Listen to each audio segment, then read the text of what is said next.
Yeah, so what we did in Nexus, the Nexus assessment, we have this chapter 5.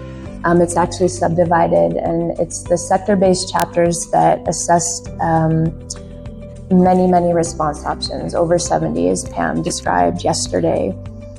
And one of the things we did with the response options is go through each and every one and look at how they provide support for achieving both the Sustainable Development Goals and the 23 targets under the Global Biodiversity Framework. And so if you go to the Nexus assessment summary for policymakers, there's a figure at the very end, Appendix 5, and you can see each and every response option and whether or not it supports a given target under the GBF. And I have a cheat sheet, so I won't remember, but every single target is supported by at least 3 of the Nexus response options that were assessed. 16 targets are supported by at least 10 of the response options, and we have 24 response options that support at least 5 Sustainable Development Goals, while also supporting 5 targets under the Global Biodiversity Framework. So there is simultaneous support for achieving both the SDGs and the GBF targets.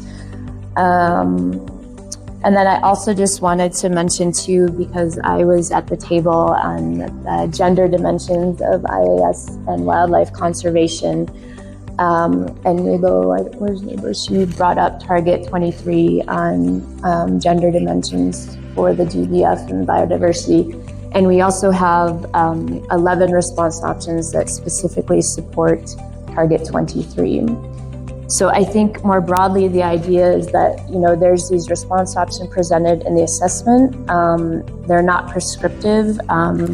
They were selected just to demonstrate that there are solutions available now to address pressing challenges, whether it's biodiversity or climate change, and that you can support multiple goals. So not just the Nexus elements, but also the Sustainable Development Goals and the biodiversity targets.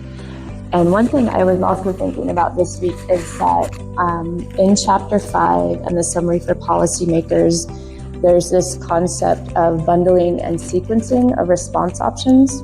So the idea being that if you implement response options together or in sequence, you can actually amplify the benefits of those response options than if you just implemented them one by one.